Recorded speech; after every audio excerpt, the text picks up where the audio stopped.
Good morning, Commissioners. We are live. Over to you, Chair Harrington.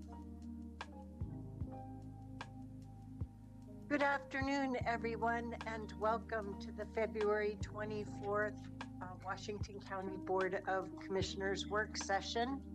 This is Chair Catherine Harrington. I'm joined here with Vice Chair Jerry Willey, Commissioner Pam Treese, and Commissioner Jason Snyder. Commissioner Nafisa Fai is excused as she chose to attend the National Association of Counties Washington D.C. legislative conference, and I'm sure she's had quite an experience with the significant snowstorm that way. We have a very full agenda, as we do most of our meetings. So our very first topic today is to review recommended appointments to the Washington County Civil Service Commission. And Amanda Morris, yes, join us at the table. You have the clicker, so you get to drive the slides, but if you need assistance, the staff can do that, and you just need to say next slide. Thank you. My name is Amanda Morris. I'm a senior HR manager here with Washington County, and I'm here today in my capacity as Chief Examiner to the Civil Service Commission, and I'm here to present recommendations for Civil Service Commissioner appointments. The Civil Service Commission is the appeal board for Washington County employees and applicants within a class specification that falls under civil service. The 5-member commission hears and decides on appeals by employees and candidates for employment. Due to 4 term expirations on January 31st, 2026, and 1 ongoing vacant position, all 5 positions are currently vacant. A call for membership was issued by the county and 9 applications were received. All applicants were interviewed, and staff recommends 5 appointments. Staff also recommends extending terms of 3 positions to avoid all 5-member terms expiring at once. The commission is comprised of 5 volunteers. Oh, I apologize. There we go. The commission is comprised by 5 volunteers who are registered voters within Washington County. While it has been practiced to have 1 volunteer from each commissioner district, it is not written in the county code, civil service bylaws, or Washington County personnel rules and regulations. The term length is 2 years. We propose extending terms for commissioners from districts 2 and 4 to a 3-year term to avoid all 5 commissioner seats becoming vacant at the same time. As I stated, we did receive 9 applications. All 9 applicants were interviewed. We are recommending appointment of Peter Parmentier. Mr. Parmentier is a Washington County resident at large and recently completed his first term on the Civil Service Commission, during which he served as Commission Vice Chair. Mr. Parmentier is currently Chief Audit and Risk Officer with PacifiCorp and has extensive experience in internal audit, compliance, and risk management. He also serves on the Washington County Urban Road Maintenance District Advisory Committee and the Audit Committee. We also recommend Jeannie Kawamoto. Jeannie resides in District 2. And recently completed her 2nd term on the Civil Service Commission, during which she served as a commission chair. Please note Ms. Kawamoto previously lived in District 1. Ms. Kawamoto currently works as a labor relations consultant for the Hillsborough Medical Center and has over 20 years of experience in human resources. She has also worked for the City of Portland and is familiar with civil service procedures. We also recommend Jason Mitchell. Mr. Mitchell is a resident of District 2 and recently completed his first term on the Civil Service Commission. Mr. Mitchell is currently a Deputy District Attorney with Yamhill County. He has practiced law for 9 years in multiple government and private practice capacities, working on both sides of employment issues. Prior to becoming an attorney, he worked for over 18 years in law enforcement as a deputy sheriff, police detective, and sergeant, and served as chapter vice president of a public employee association.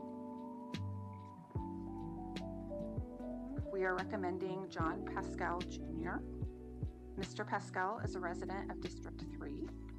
Mr. Pascal is currently an executive recruiter with the state of Oregon and has extensive experience in recruiting and staffing in the private and public sector. Mr. Pascal is a veteran of the U.S. Marine Corps. We are recommending Justin Laquet. Mr. Laquet is a resident of District 4 and recently completed his 8th term on the Civil Service Commission. Mr. Laquet holds an MBA and is currently pursuing a PhD in Leadership, Instructional Design, and Technology. Mr. Laquet is currently an executive technology consultant and previously worked for Nike, where he led the Diversity, Equity, Equality, and Inclusion program within enterprise architecture and platforms.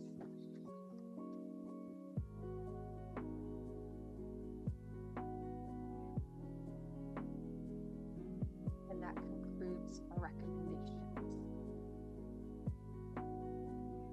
Great.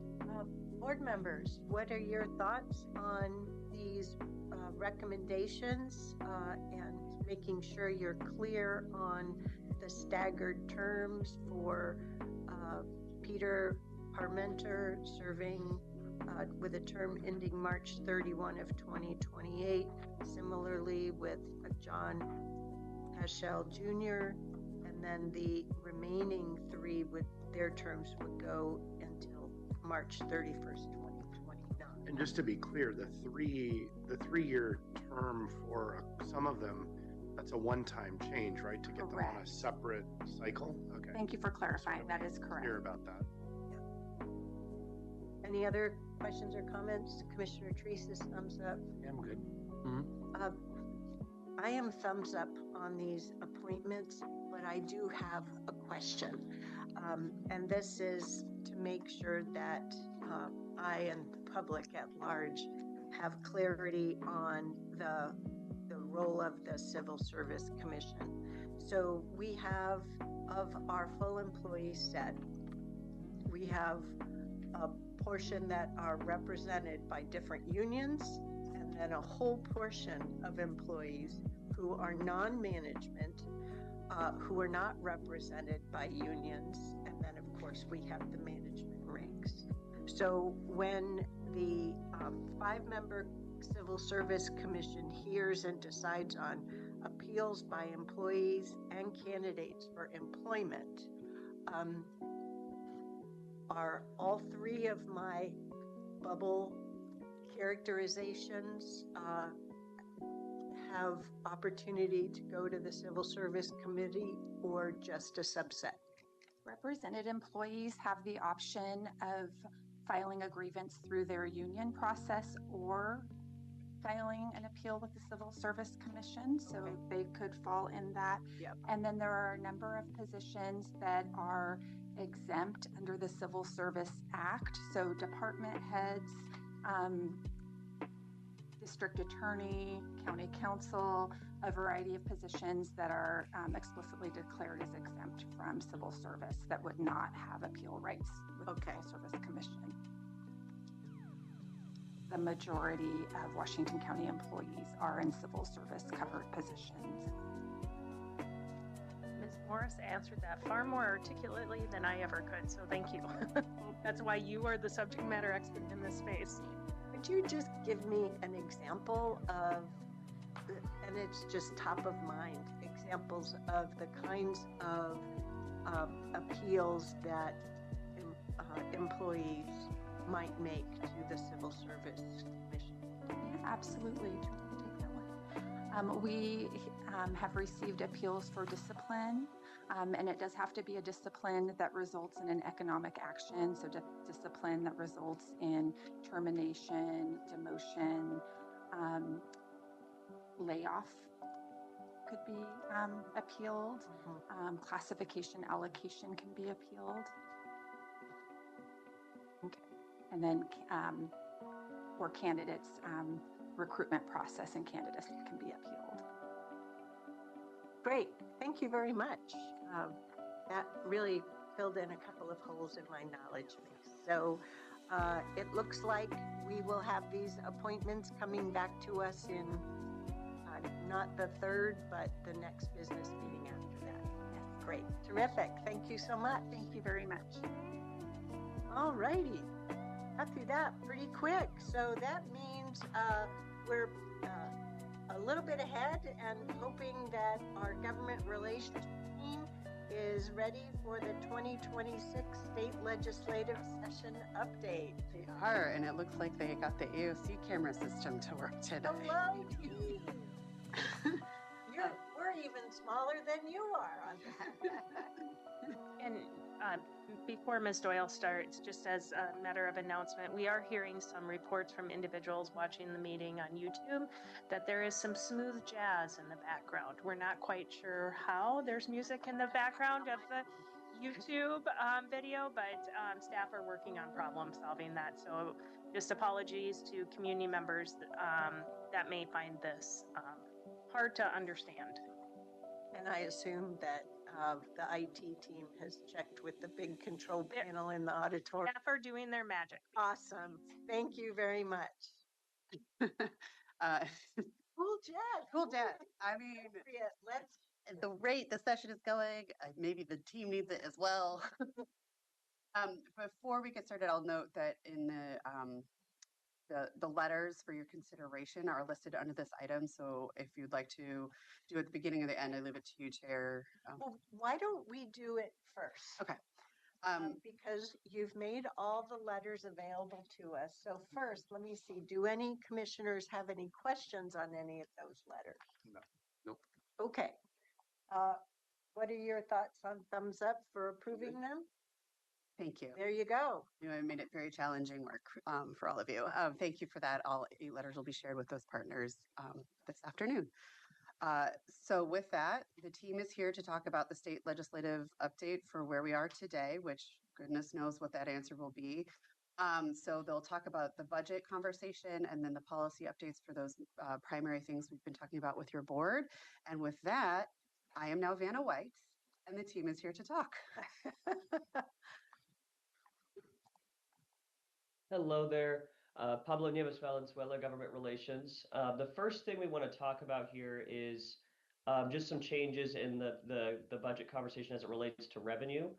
SB 1507 is a bill that essentially takes, it decouples portions of the federal tax code from Oregon's tax code. So essentially, you know, we were looking at about a $600 million gap in the state budget. This reduces that by about 300 million. I think the exact number is 311 in terms of how much more revenue we would collect, the state would collect under that by decoupling from those portions of the bill.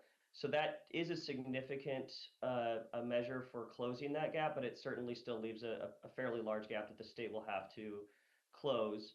And that bill, it's already passed through the Senate. It has passed out of the House Committee on Revenue.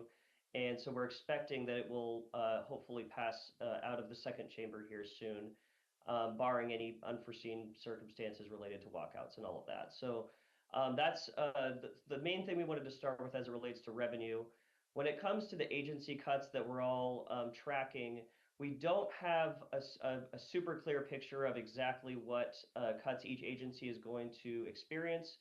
But we expect that next week we'll have a much better idea on all that stuff, because there's the sort of the proposed budget rebalance is expected to come out next week. So we'll certainly keep you all updated on that. But as you know, that process kicks off, you know, we're only going to have a little bit of time until the end of session. So it is a little bit concerning that it's sort of all happening at the very end. Of course, you know, we've all sort of heard whispers about whether the top priorities that we're working on, you know, are more or less at risk. But you know, it's going to be very helpful to see a more clear, full picture of what the legislature is considering as it relates to agency cuts. So with that, we'll go on to the next slide. Yeah, so I wanted to provide an update on the courthouse planning funds that we're working to preserve. As you all know from previous presentations, the planning dollars that were appropriated last year were included in the Oregon Judicial Department's budget reduction scenario that was released in the interim. So that's something that we've been working hard to make sure that those funds are preserved. Right now, there's a letter circulating among Washington County legislators that I worked on in partnership with Senator Neron Mislin, as well as Representative Chaichi and Representative Sosa. And that letter, we have support from most of the Washington County caucus. We've extended the deadline by a day just to make sure that we have a little bit more time to get a couple more folks on board. But it's looking like, based on conversations with some of the key decision makers on the Ways and Means Committee, it looks like we have a very good chance of preserving the funding at this point. Fingers crossed. What we're hearing is that it's something that Senator Lieber cares about. So that certainly gives us a better chance than we normally would think.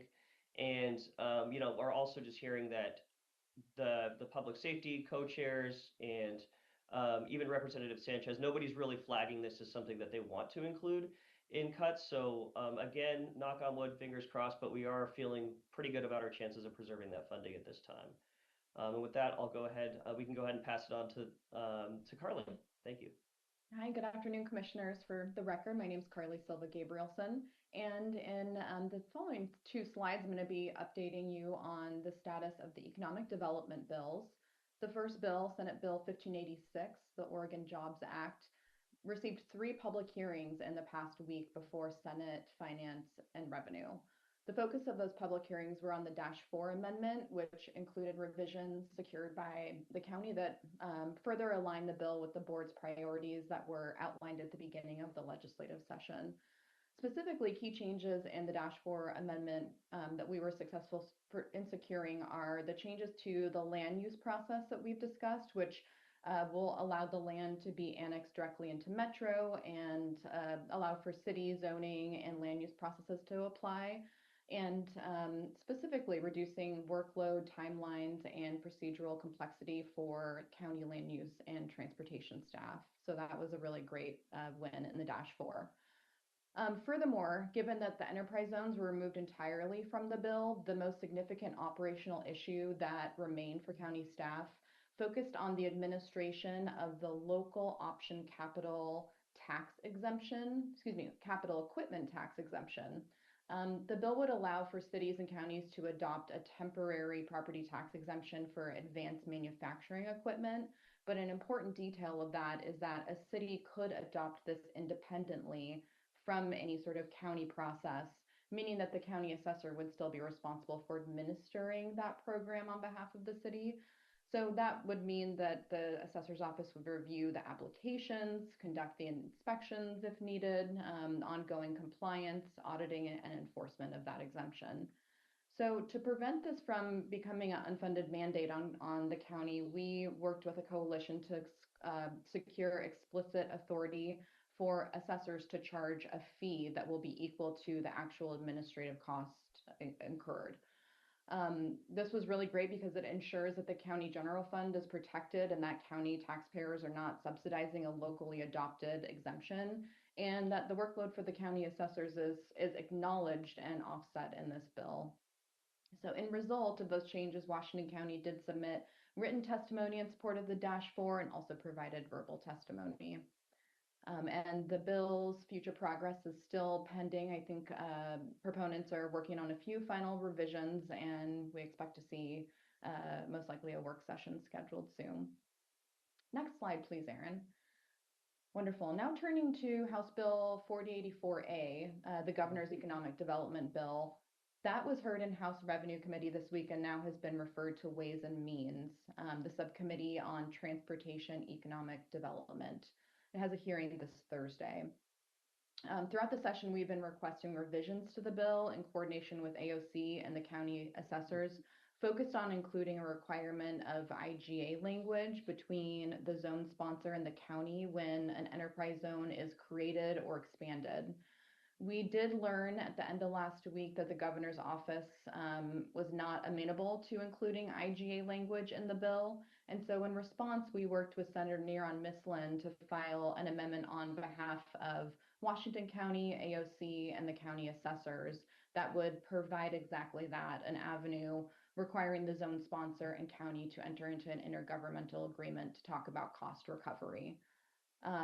The amendment was not taken up and the bill was moved out of the committee, excuse me, without changes related to cost recovery for the county. We have heard through conversations that some of the governor's office and leadership believe that enterprise zone administration playing out in Washington County right now is a singular local matter. However, we continue to believe, as do our allies, that cost recovery should be addressed in statute, because the statute specifically is proposing to expand a statewide program without any consideration of the role of the county assessors or providing a fair and reasonable cost recovery mechanism. We will continue to be engaged as the bill moves to Ways and Means, although major policy changes will become more difficult at that stage. I also wanted to... Is there an opportunity to engage more than just AOC, but other counties that have active or potentially active? I guess I'm just like, if the criticism is that this is a Washington County only issue, if we can demonstrate that's not the case, we are making a better case. Is there an opportunity to do that, or did we do that and it failed, or what would you? Thank you for that question, Commissioner Snyder. AOC did reach out to other counties to learn what their fiscal impacts are for enterprise zone administration. Our partners over at Clackamas and Lane County are accruing a small fiscal on this work. However, the management that the Washington County Assessor's Office is doing is highly detailed and specific because of the types of businesses and contracts that we have in our enterprise zones, the advanced manufacturing, the high tech, the data centers. That has become, as we all know, very highly detailed and requiring a lot of staff time. We are continuing to work with our partners to highlight that this is not a singular issue in Washington County, and that while the work being done here may be disproportionate to our county allies, frankly, if the governor's bill and others do become state law and we are successful in standing up enterprise zones and welcoming economic development, other county assessors could experience the same situation that Washington County is. Yes, thank you, Chair Harrington.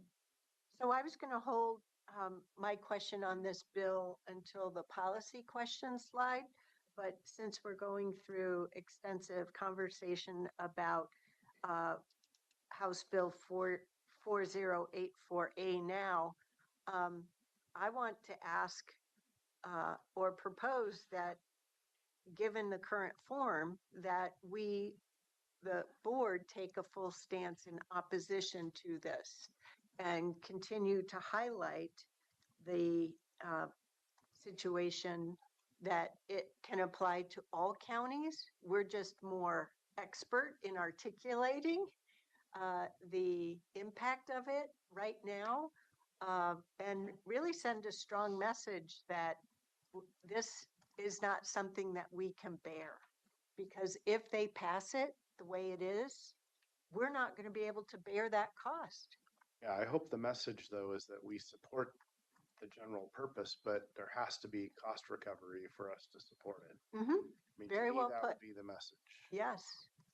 Yeah, but if they don't solve that, I think we have to have a really clear statement that we cannot accept that burden.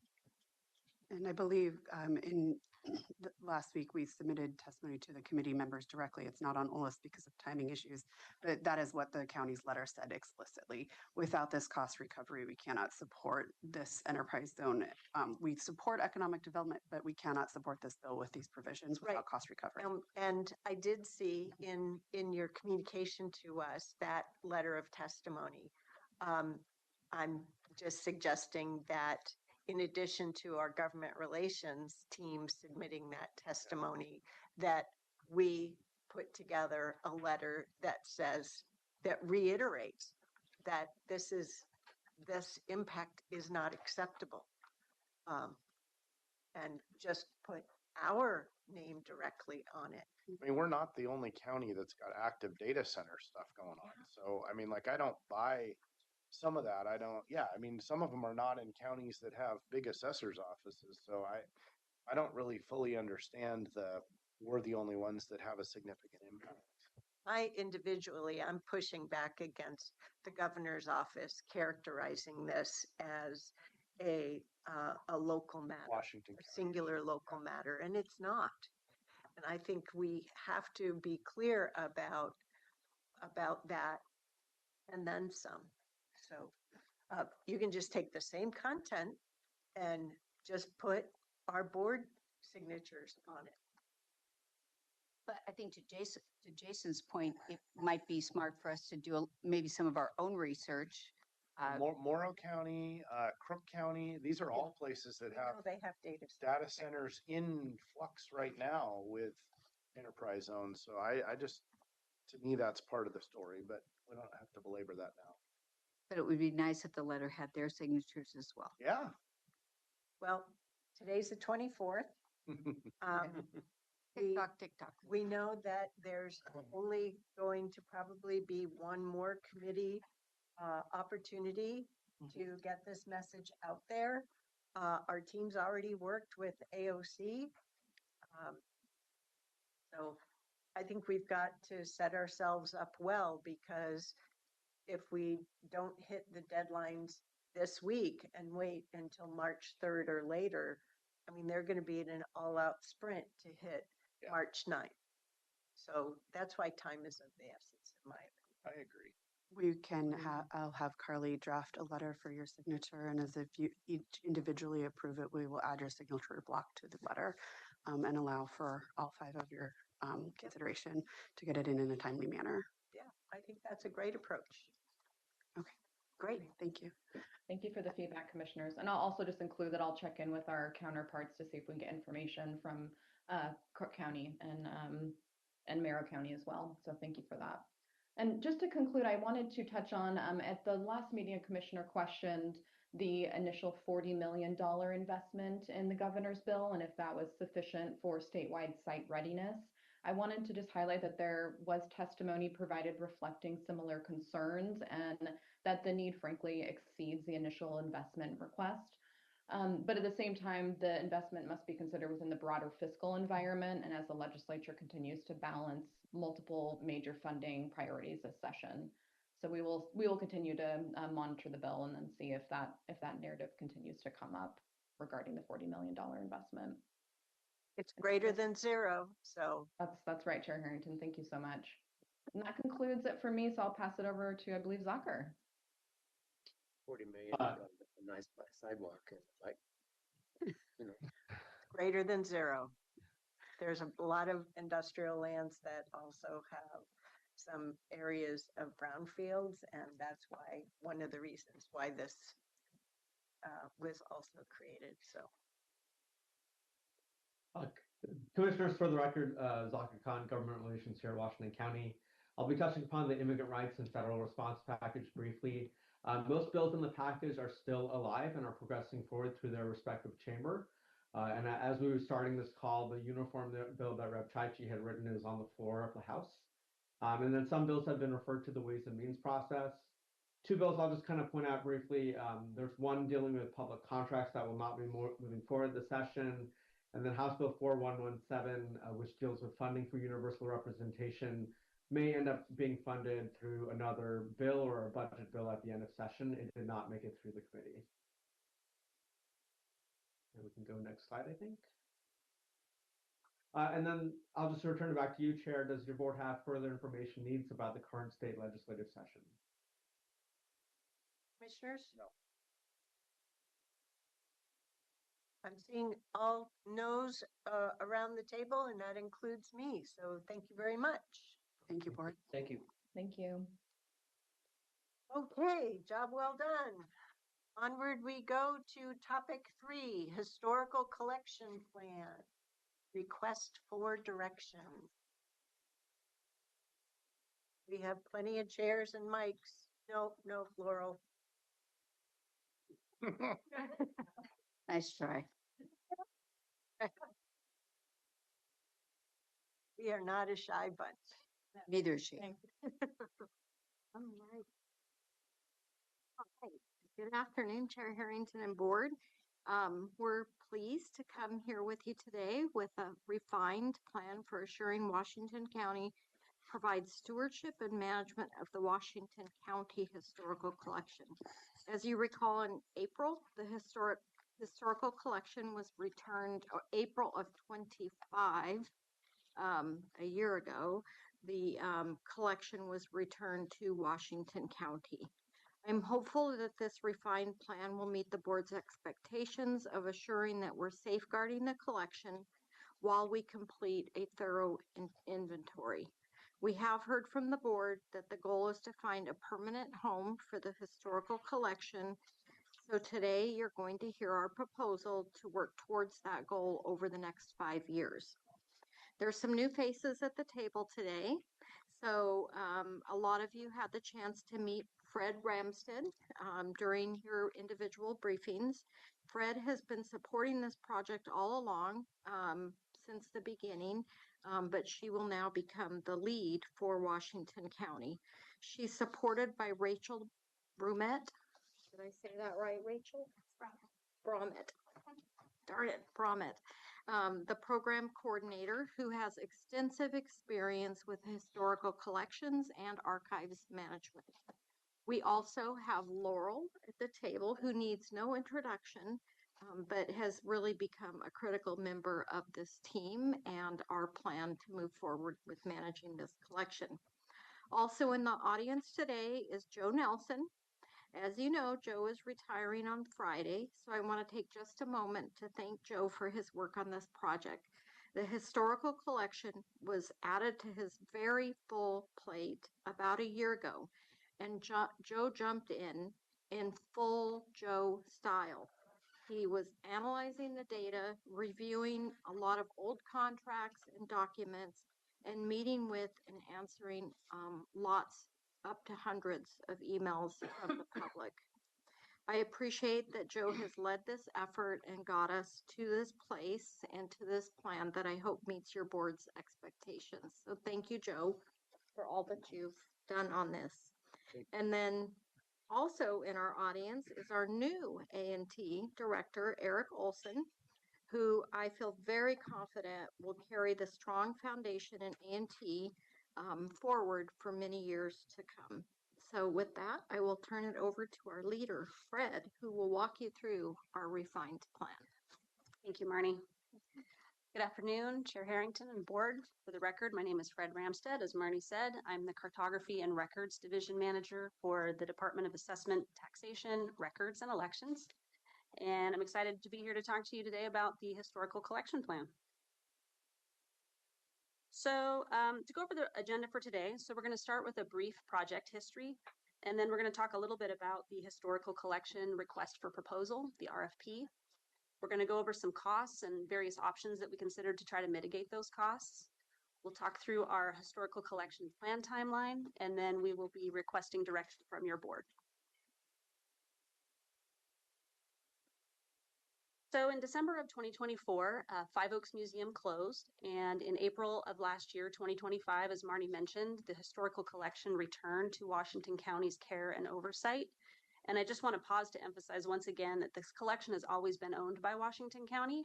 We've partnered with a nonprofit, the Washington County Historical Society, which was later rebranded to Five Oaks Museum, to steward the museum, but the underlying collection has always been owned by the county. We had a series of presentations throughout 2025, and the most recent was in December when your board requested more information on a few topics. One of those is the timing of the historical collection RFP.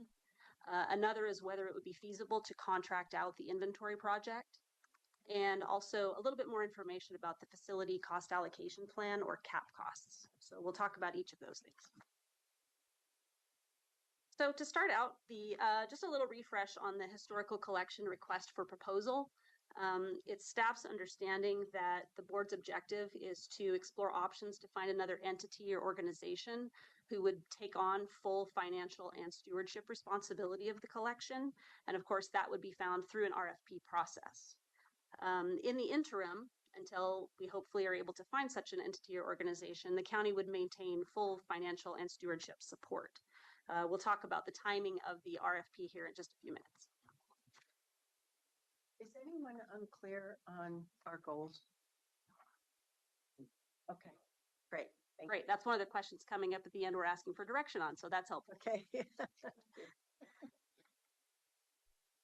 So there's a lot of information on this slide, and there's a few things that I'd like to draw your attention to. So first off, we've sort of taken the costs that were presented in December and broke them into two different buckets. So the first is that group at the top in the purple that's indicated by those little purple people icon there on the left.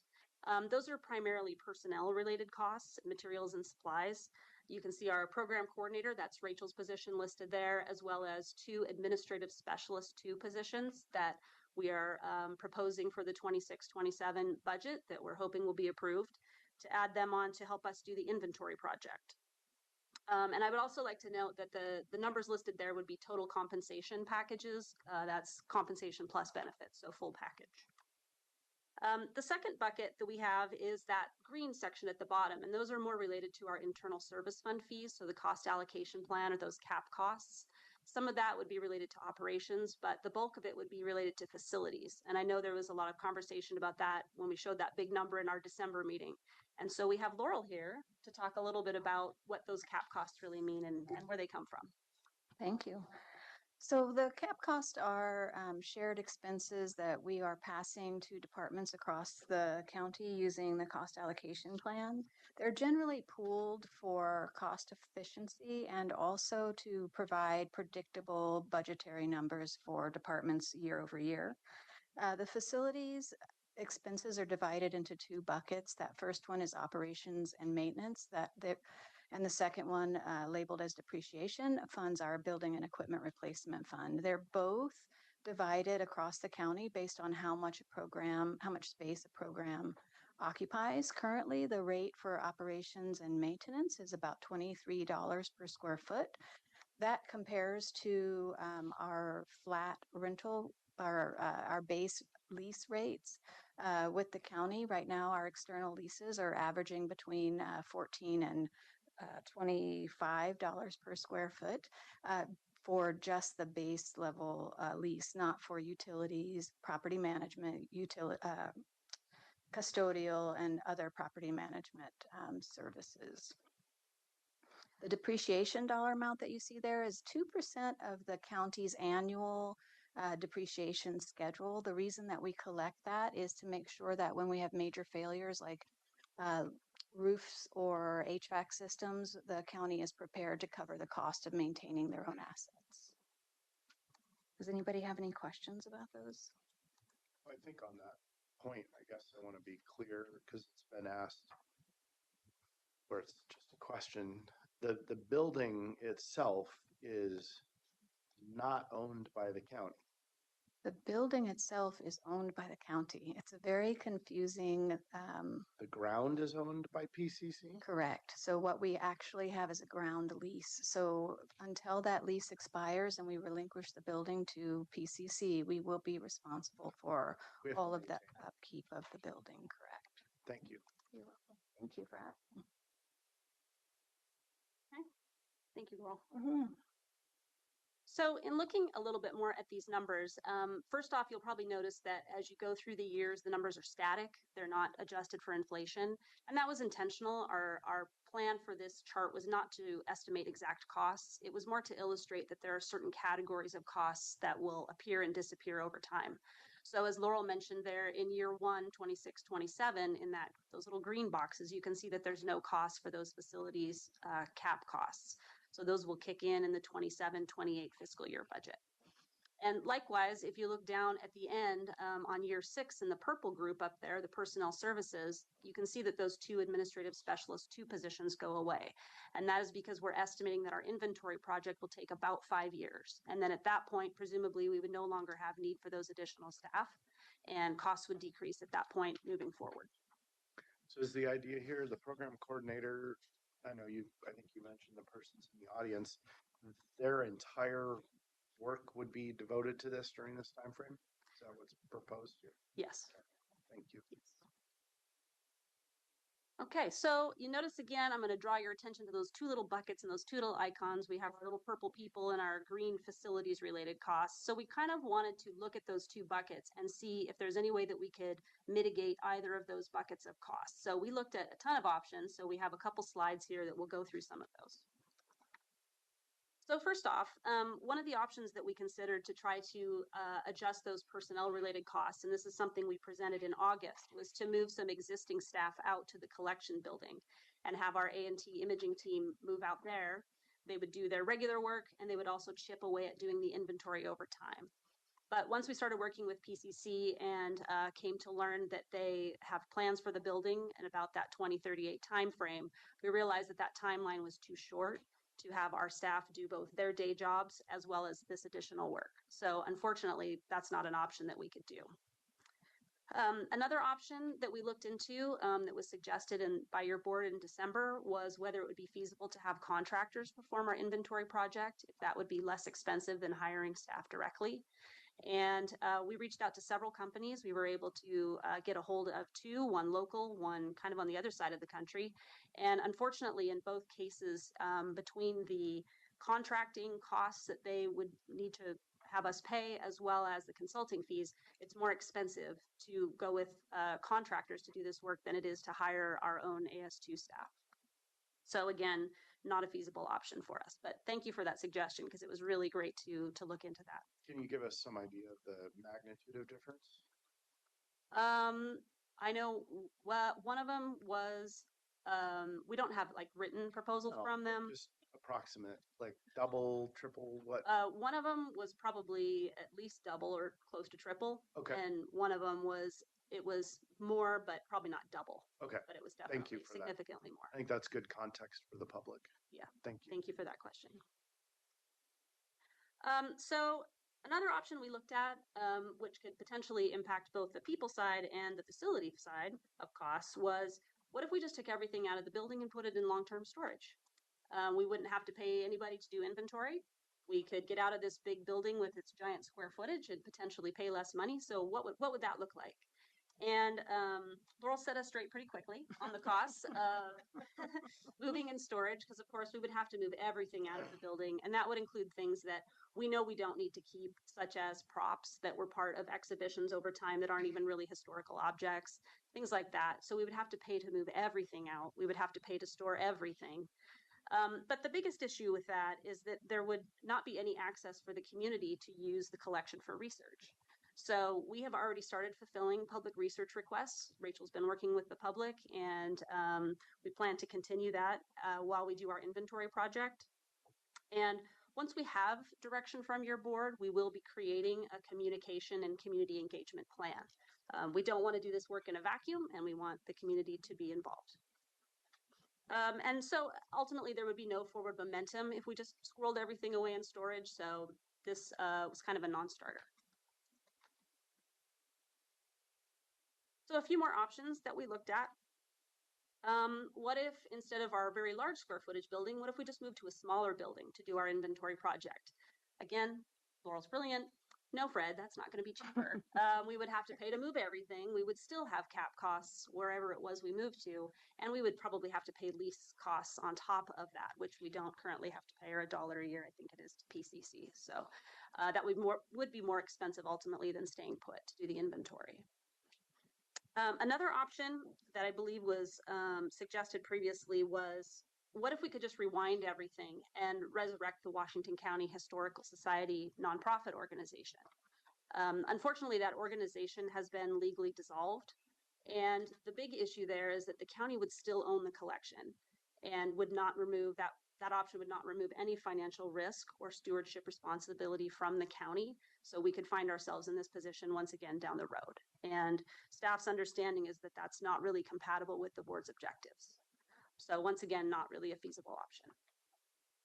So the final option that we considered and what we presented in December was to kick off the RFP process to try to find an organization to take over the collection right away. Let's just do that RFP while we get going with the inventory. And then maybe they could take it over, and that would lower both our personnel and facility costs. But we came to realize that we don't know everything about this collection. We don't really know how big it is, its condition. We know there are objects that are encumbered legally and in other ways. And so we wouldn't really be able to responsibly hand it over to another entity at this point. And we also couldn't write an RFP scope with any accuracy because we don't really fully understand the collection yet. So it does make sense to move that timing a little bit further down in our timeline. So what is our plan? So I have a nice visual timeline coming up for those of us more like me who are visual, but let's talk through a few pieces of this to begin with. So the first part of our plan would be to have our facilities team negotiate that ground lease, the new lease with Portland Community College. The current lease expires in June of 2028. And so we need to get that extended out to the 2038 timeline with our use written in there.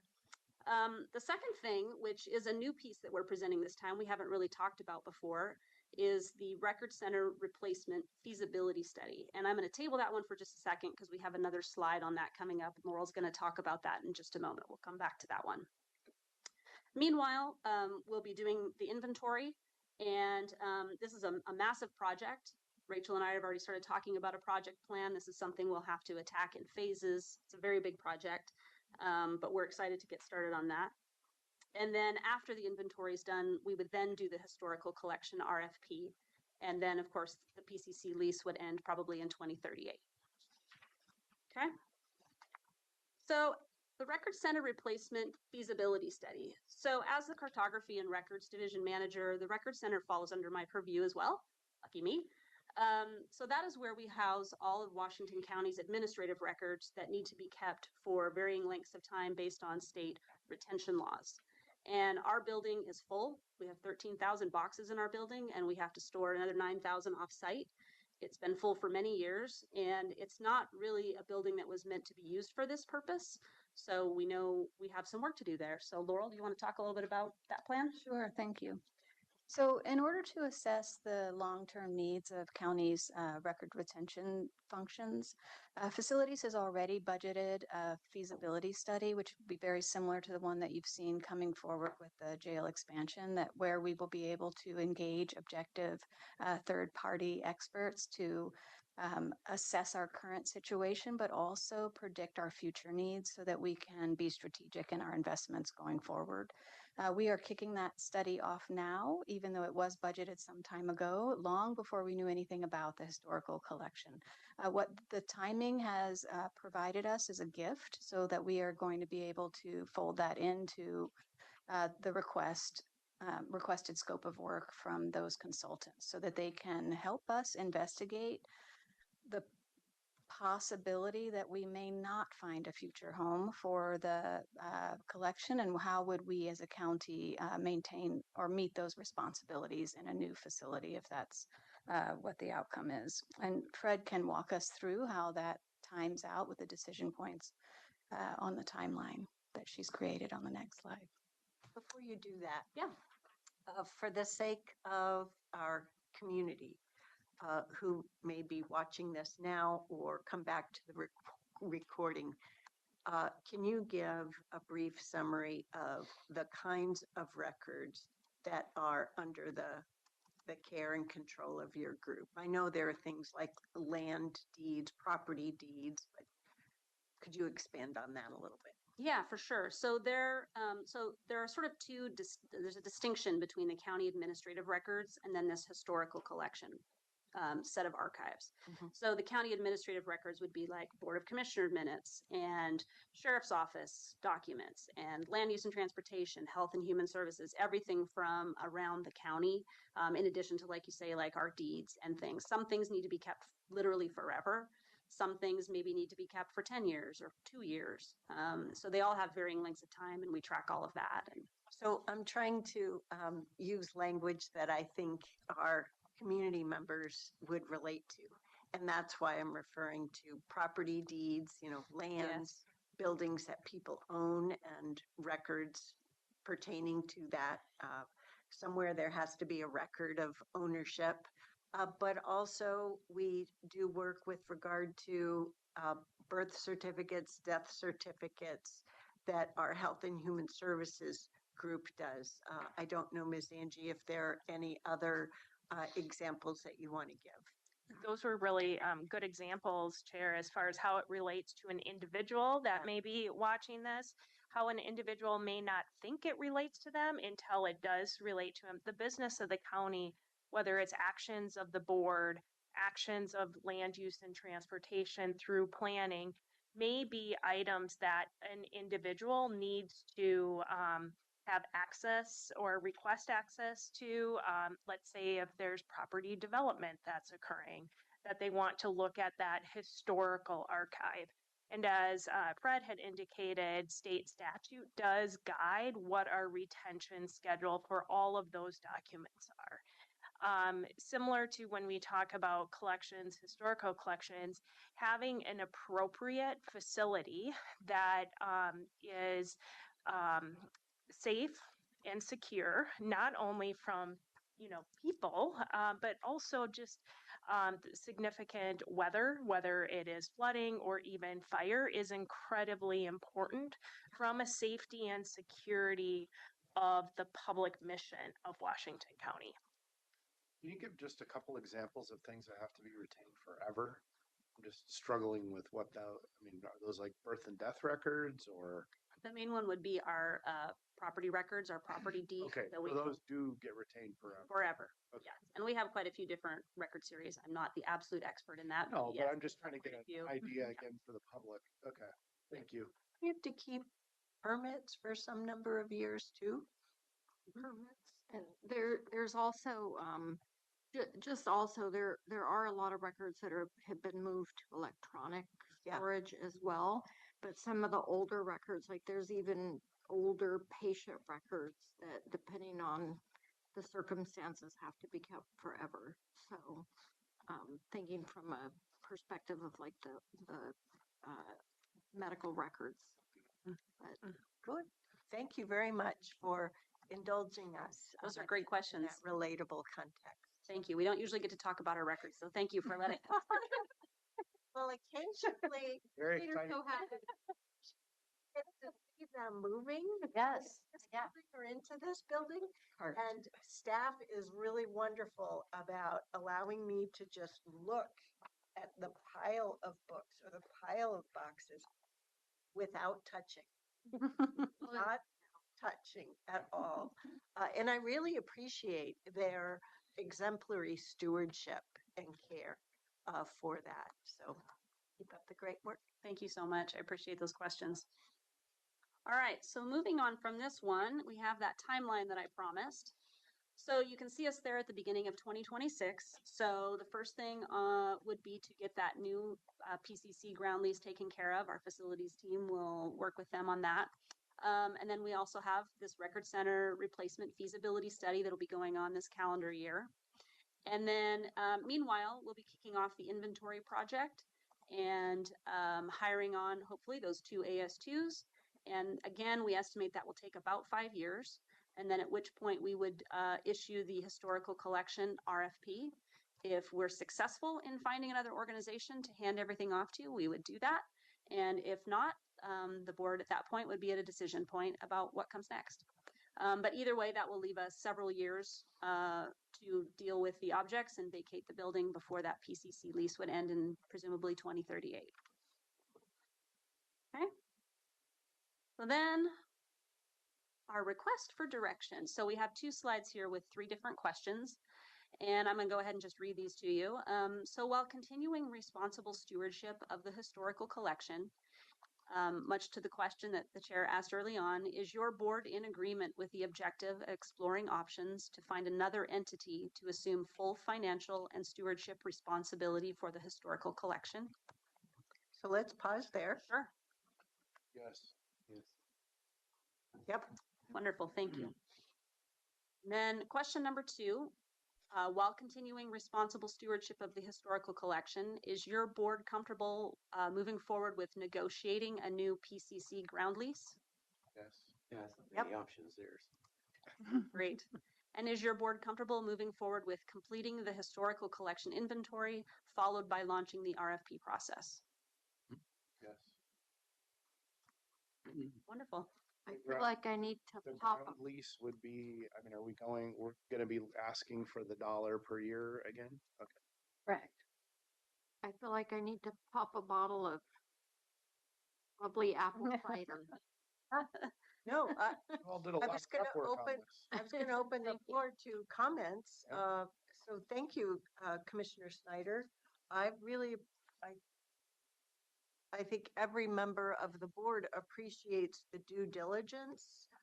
You've come to us with ideas along the way, and we've asked all kinds of different questions, and you've resolved those various questions for us as you're seeing our support for this project plan. So onward ho, we go.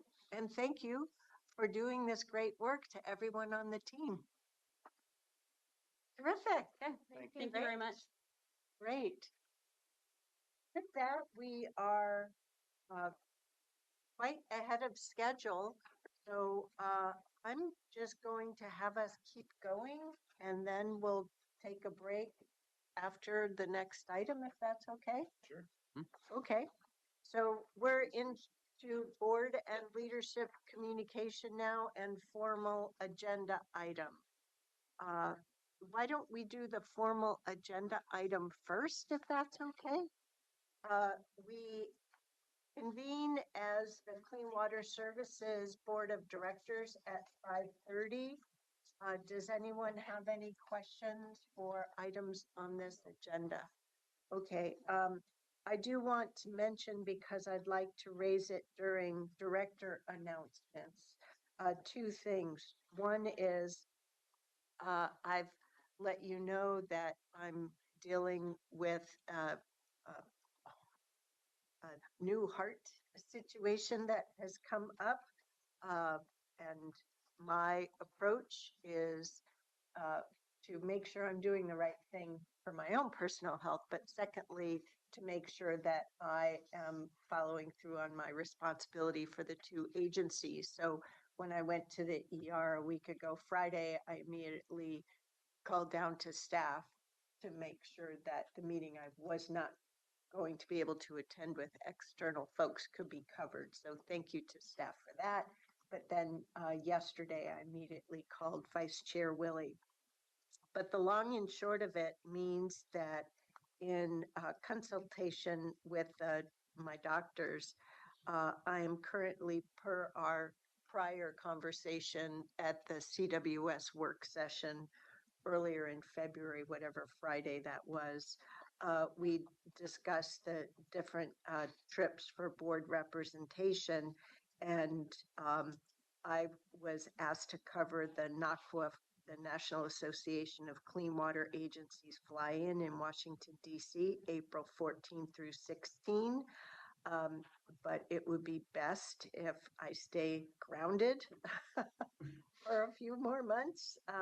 So I need to not attend. So I wanted to let you know that so you could ponder that.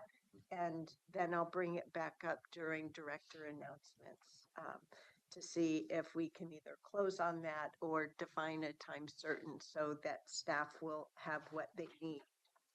Then the other thing is that packet does not include meeting announcements as though they're relying upon the Washington County business meeting to cover that for them. So I will be making the announcements about the Tuesday, March 10th CWS meetings and the March 17th.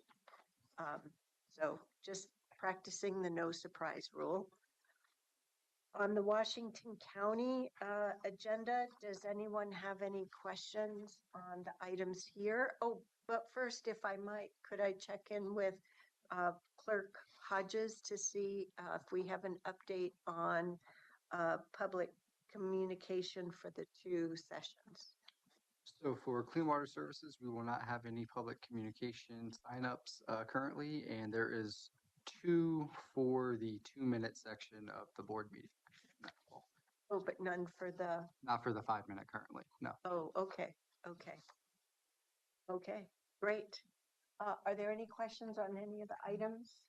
So I'm going to be remote for both Clean Water Services and the board meeting at 6:30. Yep, no problem. Okay. Right. Okay, terrific. Thank you for doing that.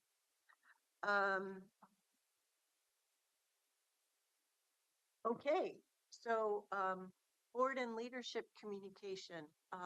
Want to do leadership communication first? Yes, I just need to toggle back to my notes if you bear with me.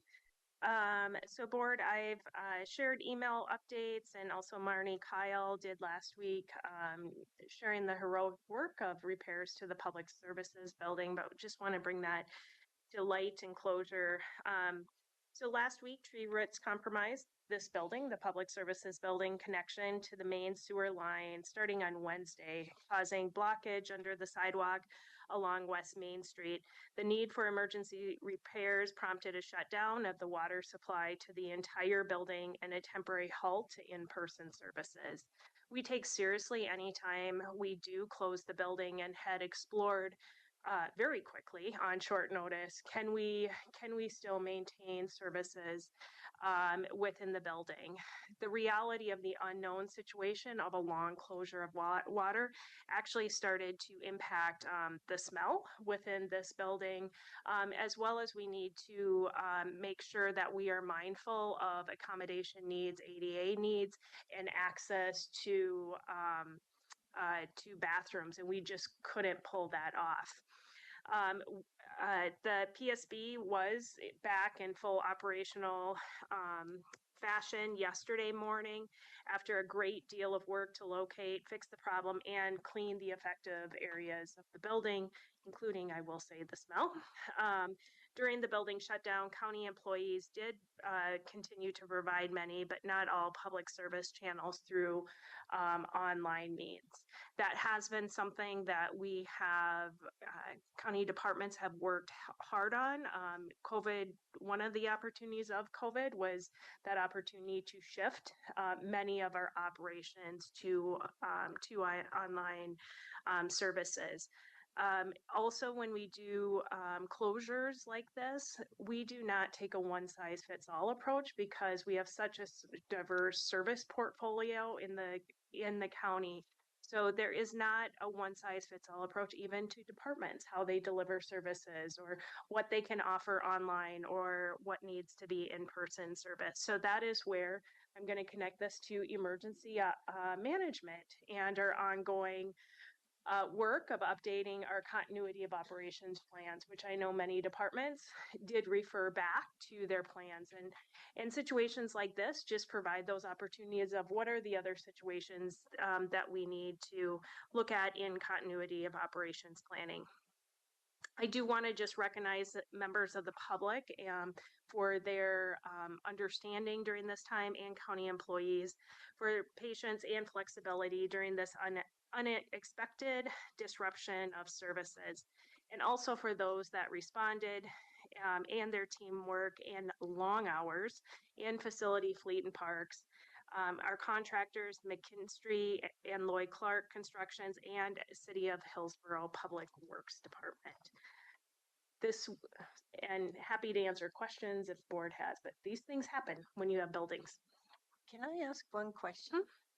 One of the pictures that I saw, I guess maybe it was on the employee website or maybe it was the press release, had a picture of the it's not a, I don't know if it's a bios well, but the plant well versus, you said it was related to roots on Main Street, would have been street trees then. So where was this? It was the roots going down through the planter box. At one point, the staff believed that they were going to have to remove the whole concrete box, which that would have been a whole different feat, but they were able to bore underneath and hit the root. So trees grow deep. And wow, and it's only been 10 years for that planter well. So holy smokes, gives me an appreciation for even though it looked like it was somewhat of a small Japanese maple kind of a tree, how Plants are industrious. yes, they sure are. They find their way to water just like I do too. Board, this week I will be traveling to Kentucky on Thursday and Friday for the Kentucky City County Manager Association, where I will be providing ICMA updates as well as helping with a session on ethics and also navigating changes in federal policies and procedures. As a reminder for your board, Washington County does not pay any of this cost, travel, training, lodging, nor do I receive any compensation from ICMA for this.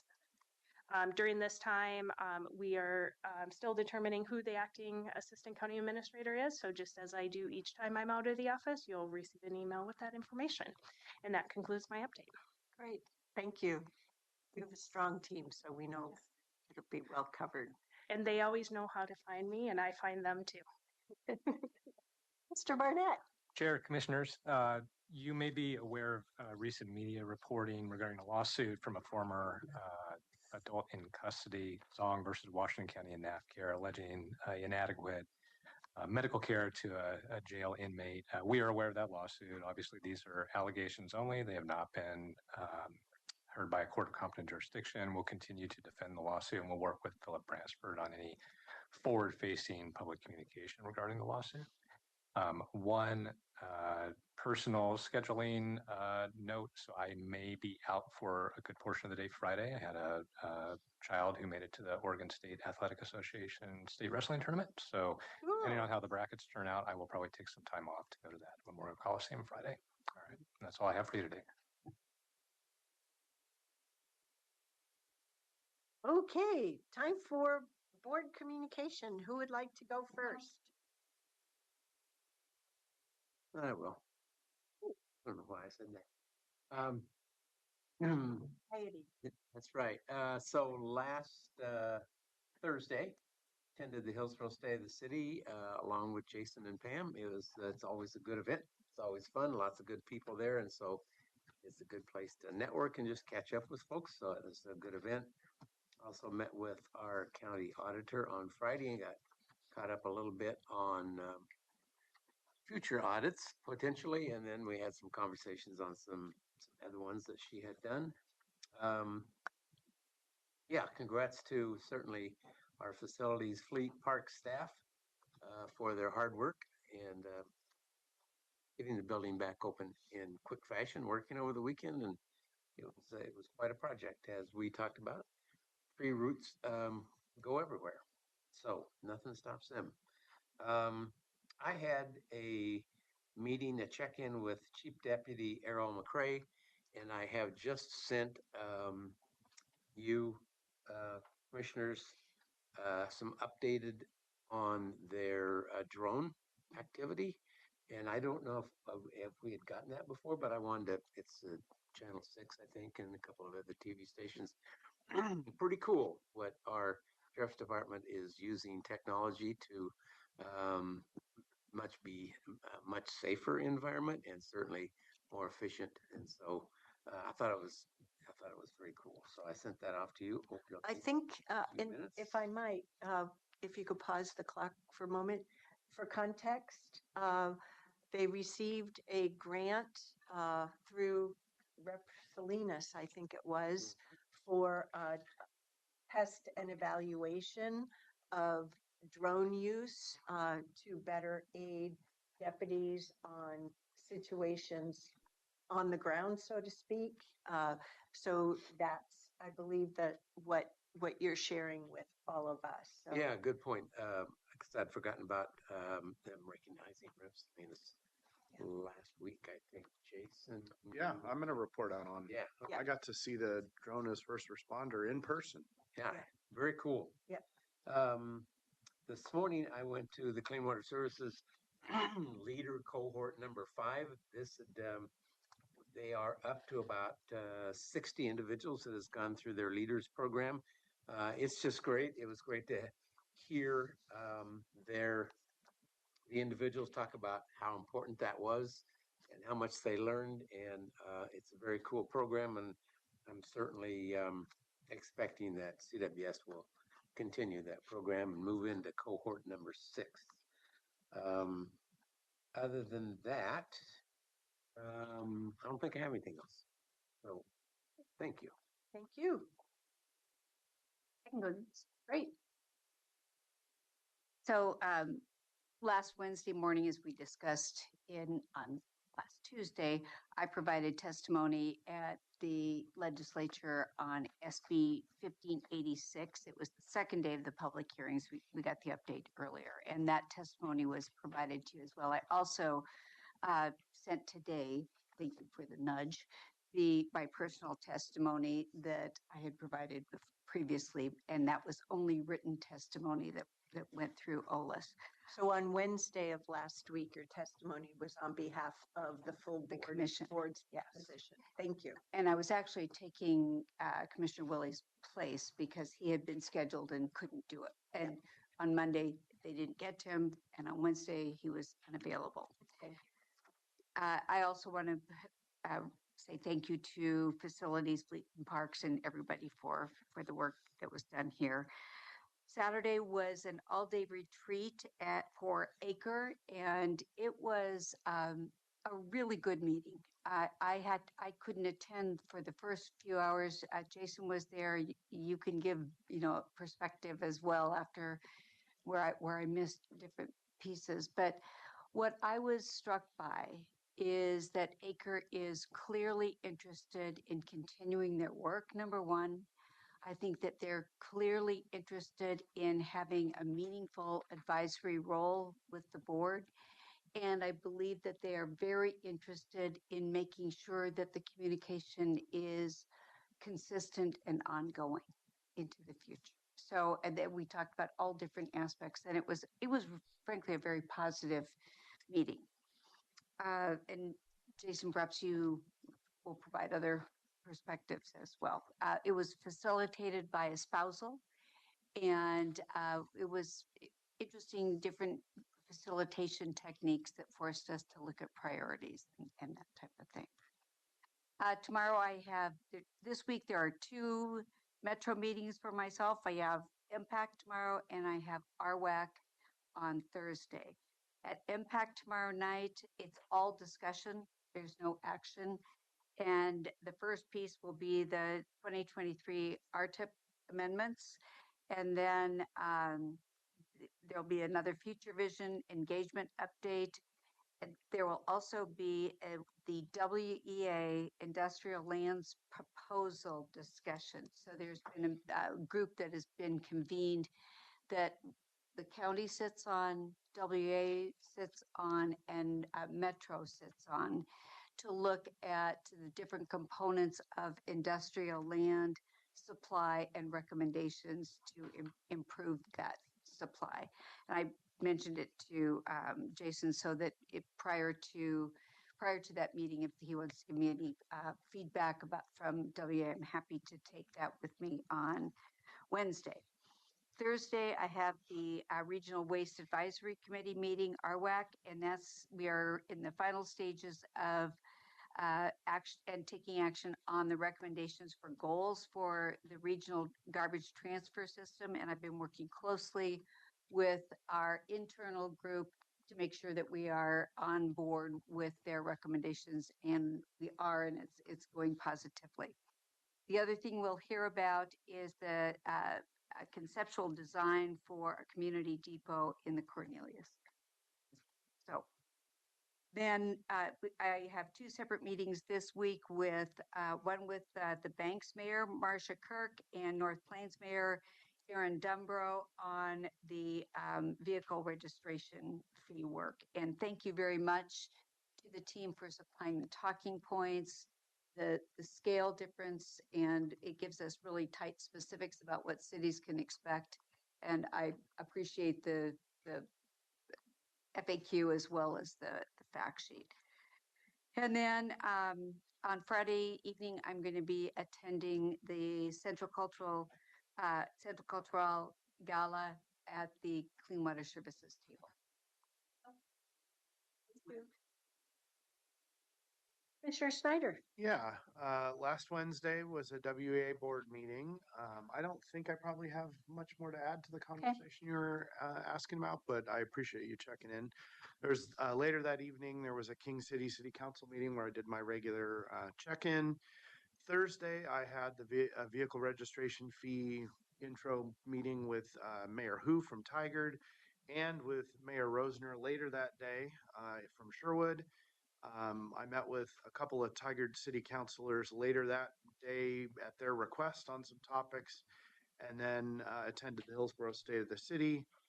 Friday, I did go to the event at the East Precinct of the Sheriff's Office and met and thanked Rep. Salinas for contributions, and then got to see the drone first responder equipment in action. And I can also report that Rep. Salinas got to fly one of the drones. Oh, cool. I should have paid for it if you wrecked it. Under supervision. Yes, And environment. Saturday Acre Retreat went well.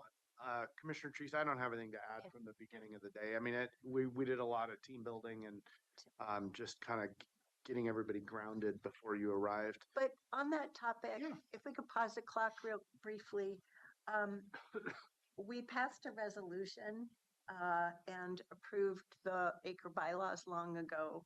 And I want to make sure that for the current check-in and beyond, that it's really grounded with board approval. So we'll be coming yes, back with that's absolutely. I wanted to check that it's going to be. We're on it. And great. Ask to answer. And I just want to say one other thing. A special thank you to Ann Ober for the work that Ann did in relationship to setting up the meeting, working with the contractors, along with Alicia. She did a great job. So all of the pieces were in place, and I believe that we are well suited to move this forward for board approval. Great, great. I look forward to that. Put me back on the clock. Monday, yesterday, we had the financial audit RFP committee kickoff. So I am participating in that process as a reviewer. So right now that information will become more clear and public in the next few weeks. Also had a discussion with some of our housing leaders on community engagement and strategy around that, and just my feedback about what I've been observing in the community overall. That was at my request. I did meet with King City leaders yesterday about the vehicle registration fee as well. They've got a new city manager and a new city council president, so they were all in that meeting along with the mayor. And then I met with Mayor Pace from Hillsborough on the vehicle registration fee yesterday as well. Then had a one-on-one with CWS general manager. I had a constituent discussion that was relatively lengthy, and finished the day with dinner with Portland Mayor Wilson. Did the number 30 come up? Yes. 30 million. Yesterday was busy. Tomorrow I actually did want to report on this just briefly that one of the Quallen Valley Water District board members who is in my district and who I know asked to meet with me about that letter that we'd sent around the path. So I'm meeting with him. I don't know exactly I don't know what the purpose exactly of the meeting is, but I did want to, since it's adjacent to board topics, I want to make sure that you all know that. Oh, if you want, as the proponent, as the champion for that letter, if you want me to attend, just let me know. Okay. Okay. I think till I know what what it's about, I will try to shield you from that. Let's see. There's also a CPO 4M meeting tomorrow night that I'm planning to attend. Thursday, I've got the CWS proposed rate briefing, though I've already had a preview.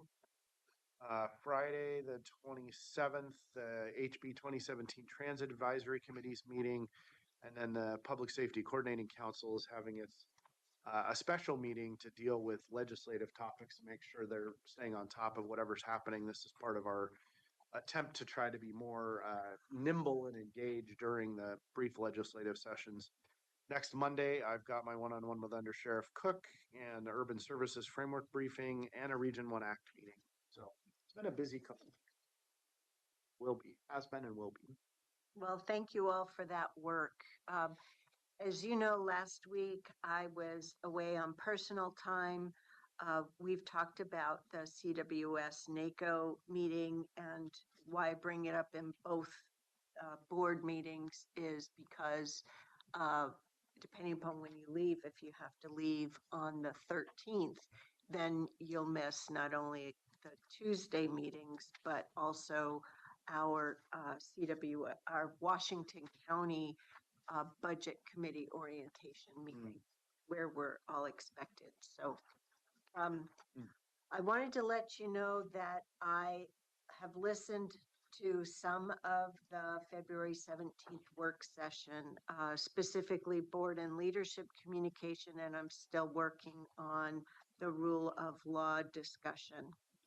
I wanted to take a few moments to clear up the record with regard to Senate Bill 1586.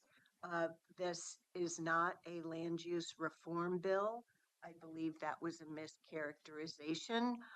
Often with economic development and land siting, there are land use aspects to it, but to call it a land use reform bill is a misrepresentation.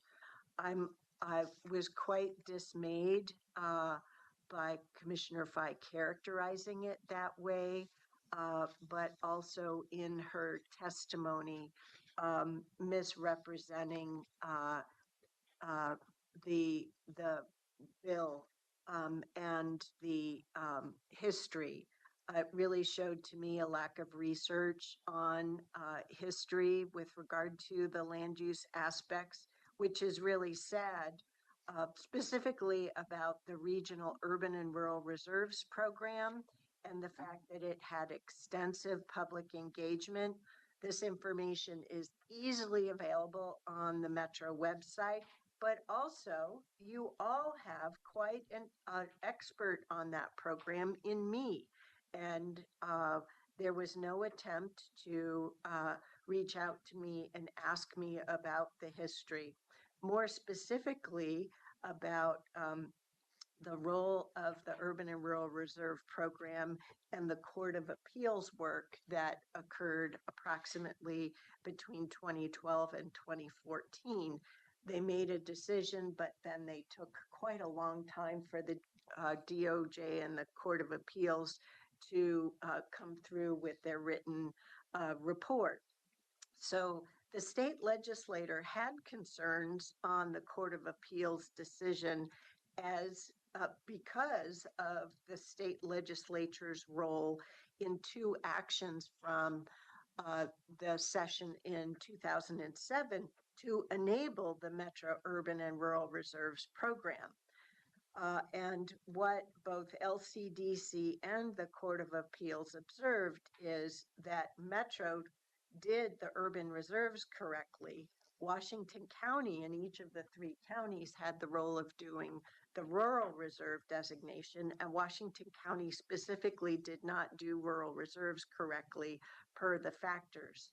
The two had to go together for on the whole. And Metro, in submitting that to LCDC, and that was our responsibility, felt that on the whole, the rules, the factors rather, had been followed. But there was great concern in the legislature.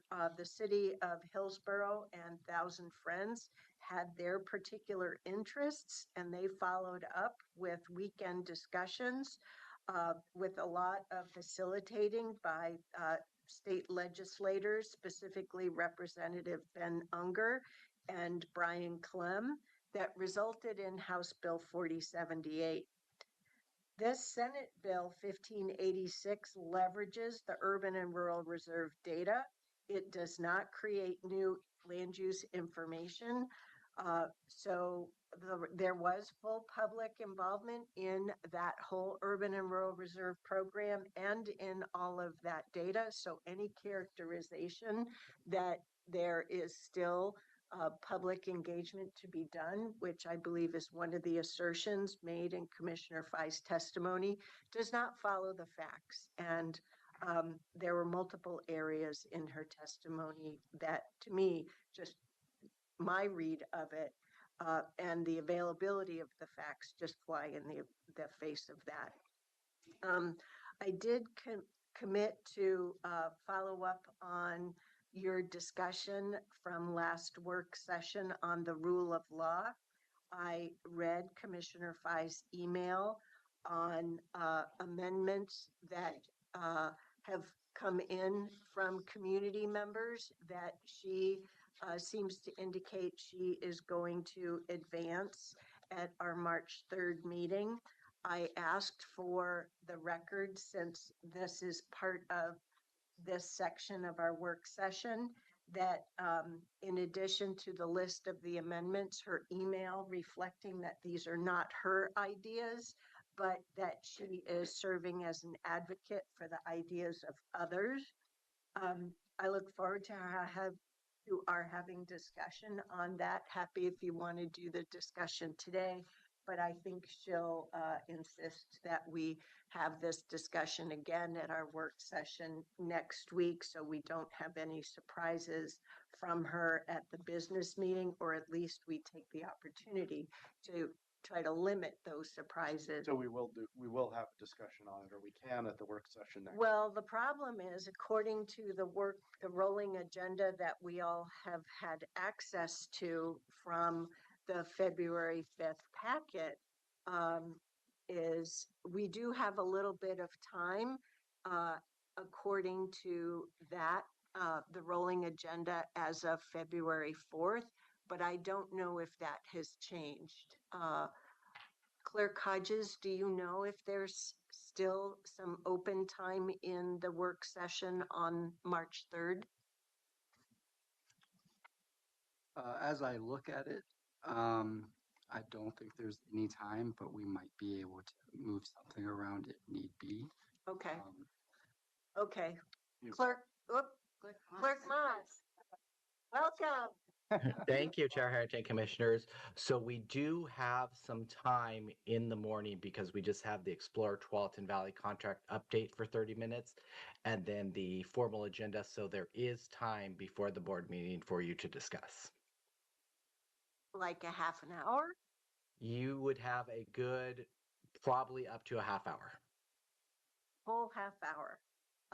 Well, it's a good start. It's better than nothing. And we'll have to see how we go from there. You know, I'll just say again, I was really disturbed by the various assertions made at the work session last week. I think you all navigated that very professionally, and were very graceful with it, and I applaud you for that. But we are elected as commissioners, so essentially as statesmen. Our job is not as simple as just advocating for the ideas of others. We have to apply our knowledge on the county agency's responsibilities as informed by not only the voter approved charter, our own code, but our work together in shepherding the agency. So I look forward to our consideration, and I haven't made it through all of your comments on that topic yet, but I certainly will before next Tuesday as well. One thing that might just chair for consideration would be in prep for the discussion next week. I guess I'm wondering whether I assume the county council has reviewed these. It'd be helpful for me to be prepared to think about all of this in a full fashion. If you could, I guess I'm not facilitating the meeting, but I would sure appreciate your feedback on these amendments, and where you think they. Well, if I could step in first as one member of the subcommittee on amendment number 1, have observed federal immigration officers have been denying immigrants their Fourth Amendment rights. That is outside of our purview as county commissioners to assert that. So as one of 5, I'm just letting you know that I'm not open to that one. So then on number 2, has the responsibility to model constitutional compliance, review its own, to oppose constitutional violations when they affect county residents. As a county government, our job is not to blanket protect county residents per se, but rather to ensure that the applicability, the application of laws by ourselves as the county commissioner, by our employees, and that includes our law enforcement departments and so forth, does follow the law. So I think number 2 is a stretch. And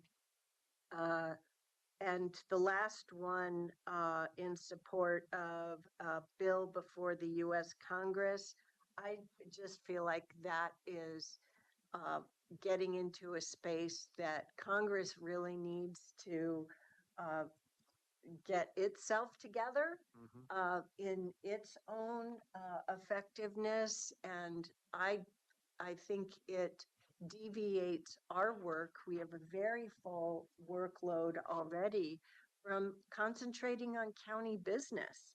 So once again, I'm not championing that as another amendment. So while I hear your request for legal evaluation, I wanted, as one of the 2 members of soliciting all kinds of community ideas, wanted to give you my take on those 2. And honestly, I didn't think any, since we're having that discussion, I didn't think any of them could have been inserted as they're proposed. I would think at a minimum, they'd need substantial changes in consideration, and some of them probably don't belong in at all. I've not read Senate Bill 3470, so I don't even know exactly what that says, but I would appreciate if you're willing to allow the county council to briefly give his perspective too on just the legal aspects of these. Well, I think I want to make sure, I know county council's really busy. And what I'm concerned about is deviating work that you or the other members of your staff are doing between now and the 3rd. So, Chair, thank you for that. And I think I can, at the very least, speak to Commissioner Snyder's request. Right. With regard to amendment number 1, as you pointed out, this makes a legal conclusion, right? That, again, I don't know that I can independently verify that that is factually accurate. Now, that may very well be factually accurate. I just can't independently verify it. If your board wanted to take the position that this was in fact true based on your knowledge and your observation, you certainly could. There's nothing preventing you from doing that. And we could put this into a workable form and weave it into the current text. But you would have to take on that responsibility for saying that you know this to be the facts.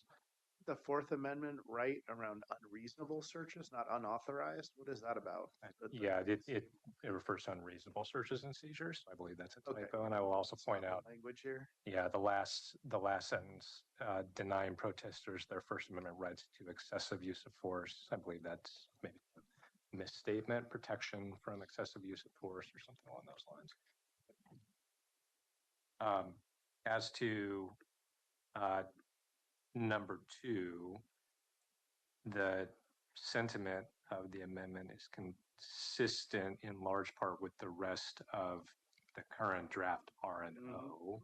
And if you are interested in something along these lines, I'm sure we could work that in.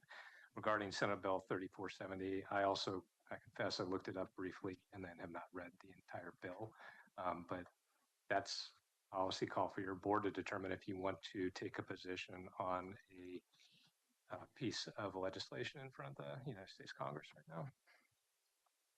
Thank you. Any other thoughts?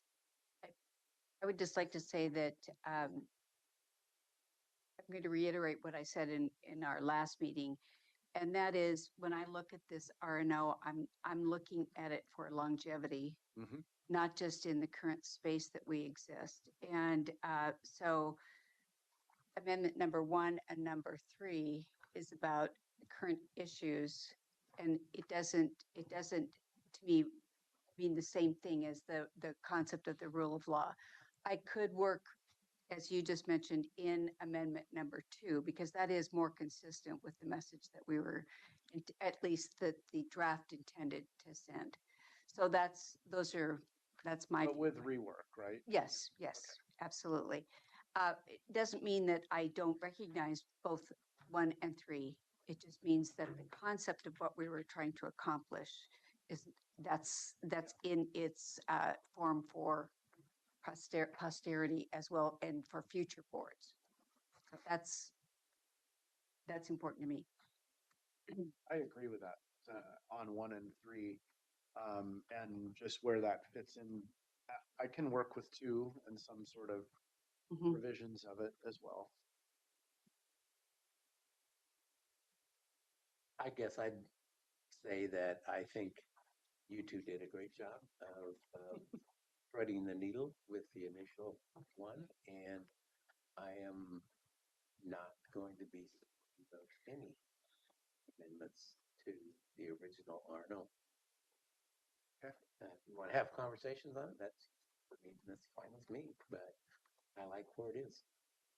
Well, the other thing I want to highlight is I hear the points made about number 2 being consistent with the current draft, but any such inclusion of some of those concepts would need to be reworked. And that's part of the problem that I'm trying to highlight here. It isn't sufficient for a commissioner to just bring something in without looking at how it fits into the overall context. So as her email represents, these are ideas submitted from others.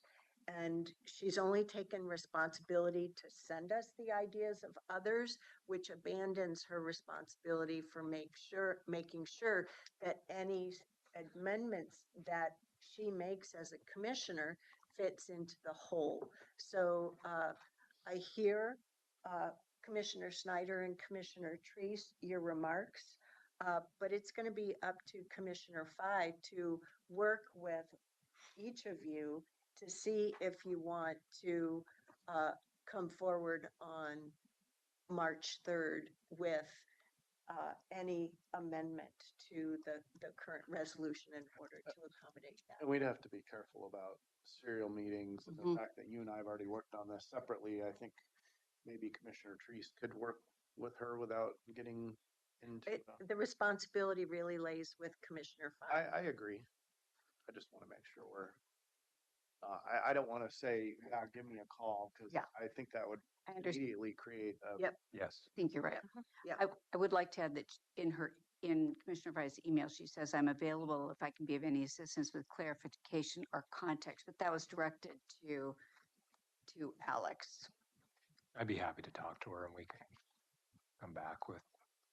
Well, and she's just as able to watch the recording of that as. Yeah, she should watch this. As I am watching last week's.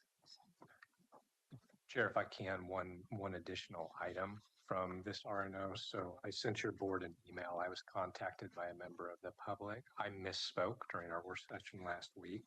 I said that the final resolved in order directed the chair to provide this RNO to the Oregon Attorney General. That was a slip of the tongue. It's the Oregon Congressional Delegation. Ms. Albright, the individual that reached out, asked your board to consider adding the Attorney General to that list of people as well. So she's asked, but that's for your board's consideration. Well, no, I think now's a good time to raise that. I can't really say what role the Attorney General, what interest he might have in our having it. It doesn't hurt anything to send it to him, but at what point? I guess from the point of the state and the Attorney General having some role in trying to sort of hold the federal government accountable for overreach, that's I guess the nexus I would see. I don't know if there's another nexus, but I think you're right in that the state is the closest yes, nexus Yeah. to the federal government as a separate sovereign. Yep. I also think it sends a message of support to the Attorney General that we are doing this type of work as well. There's intrinsic in that is we are engaged. I would not have a problem with it going to. Oh, yeah. And, you know, I already had covered our considering this with the mayors in the last chair mayors meeting. So it's not like this is it's going to be a public action, so we can distribute it to anyone we want, as well as it being available. But I think that's a great item. Does the board want to consider? Can you just put that into the draft? Very easily. and Alex, I apologize. I actually caught that during the meeting, and I just chose when I was facilitating not to. I've learned next time I should Speak up. I should, especially when I'm facilitating. I let it slide because I just didn't think it was important enough to sort of try to correct you in public or clarify that, but clearly that didn't work. So I think we were the only. I'm sorry. And I missed it. So good. Okay, we've ended up in a good place. Okay, so yes, If I may, just a couple things I do want to mention to your board as well as members of the public, because it was referenced many times, drones as first responders in the sheriff's office. That information is available on the county's website. You can access it off the first page on news and updates, and it's also available on the sheriff's office website for anyone who may be of interest. The other item, and I believe Commissioner Willie, this may have just slipped through the cracks, but you were going to be bringing forward having an alternative to the Metro Supportive Housing Services Regional Policy and Oversight Committee, and they were hoping to have that individual appointed next oh, week. the alternate. The alternate. Oh, So I put think in you. alternative. too. Yeah, my word. I've got word soup right now. We'd like to have an alternative, but Making sure there's a Washington County Yes. Board alternative member Yes. for that position on the committee. well, So I think you wanted to raise that. yeah, Yes. and I think if I'm incorrect on this, No. Commissioner Snyder, I think you had volunteered to be the alternate to that. Is that correct or not? I can do that. Okay. So that's a great recommendation, and for board approval, thumbs up. Okay, and so if staff could just draft up the letter and I'll sign it, that'll be great. Terrific. And also, I neglected to mention that Representative Bonamici, through the federal process, there has been another congressionally directed item, and it's slipping my mind at the moment, so I'll have to follow up and get that to you. It may already be posted on our social media. This is one that we were awarded. I believe. Okay. I'll have to look. Our reps have tried to be careful to report when congressionally directed funding has actually been fully gone through the process with including the president's signature, as opposed to it passed. Yeah, not over promising. Yes, yes. So I'll have to get back to you on that because I didn't note that properly in my notes. So anything else at this juncture? Okay, well, we're going to take, would you like to take a break before the executive session? Yes, please. Okay, so we're going to take a 15-minute break, and then we're going to return at 3 p.m. for an executive session. And I'd like to take the motion for the executive session now. So do we have a motion to adjourn for a Washington County Board of Commissioners executive session pursuant to ORS 192.660 sub 2 sub D for the purposes of discussing labor negotiations? So moved. Second. We have a motion and a second. All those in favor, please vote by raising your hand or saying aye. Thank you, commissioners. Any opposed? The motion carries unanimously 4-0. So when we return at 3 o'clock, we will be in executive session. Thank you.